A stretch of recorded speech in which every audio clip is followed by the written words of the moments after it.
All right, it's Monday, February 27th, and this is a SPY recap. And today we end up with a two-up red bar, a bar that gapped up and closed near the lows of the day.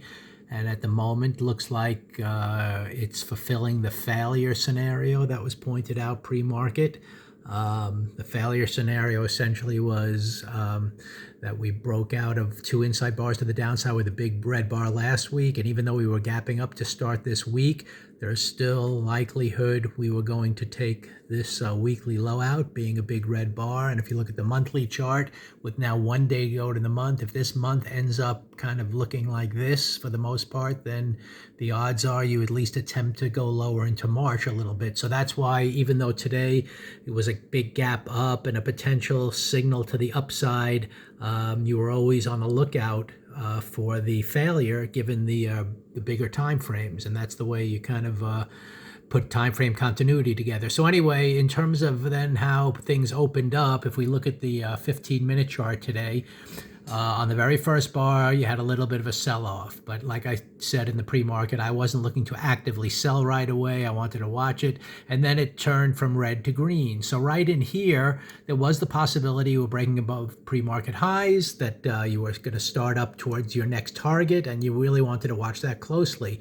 For me, I didn't play the SPY buying it here, given just the fact overall I was preparing for a potential failure. But I looked at, I know Tesla is one of the, let me look at that. Tesla is one of the strongest stocks. So once I saw the market ending up, I decided to buy Tesla, and I shot videos how I scaled out here and set up a no risk trade. And Tesla actually, if you look at it, was a nice day, orderly pullback, and then moved to new highs, kind of working towards our 210 target.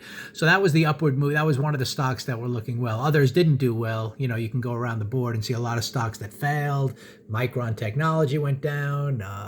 I can go on and on, about stocks that weren't doing well, given that the market was going to fail. But anyway, so then once it went up here and paused, that's fine. You don't know what's going to happen next. Then all of a sudden you had this big red bar heading down. And at that point, I bought puts on the SPY. I said, this might be the start of this failure I'm looking for. I thought there was high probability to take out the intraday lows, which it did. It kept going down. Where did it go? Right to the pre-market lows. That's where it paused. There was kind of an orderly pullback. I discussed how this little area right in here was like a fair value gap for resistance. So this was beautiful broadening action to the upside to try another short trade, a secondary trade, and we closed near the lows of the day. So what we have unfolding here is a 2-down day. Again, the odds here are now you kind of try to test lower on this bar, with a 2-up, 2-down bar, and that'll project to those lows. That will take out the, if we get down there, we kind of move to the lows of the previous week, and that sets up, for a poor shooter bar to end February, which could continue lower into March. And it might not happen every single day, down, down, down, but at some point, it looks like March is going to start working to test some of these levels down here until proven otherwise.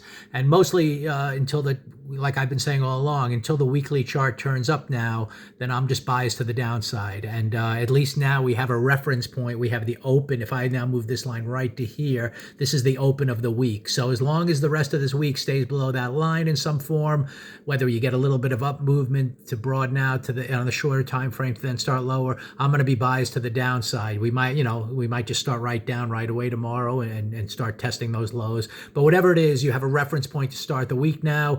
This is going to be a real interesting day on Wednesday when we start the new month. That'll start a whole new continuity. We could start green right out of the gates. I don't know. We could start red, but that new month day is always a very important day. We'll get to that, when the time comes. But for now, the failure scenario that at least I was certainly aware of seemed to play out on this bar right here. And you could see you had a nice trade today, both on the initial move in the morning and then a secondary move to close near the lows of the day. So let's see what happens tomorrow with our bias to the downside until proven otherwise.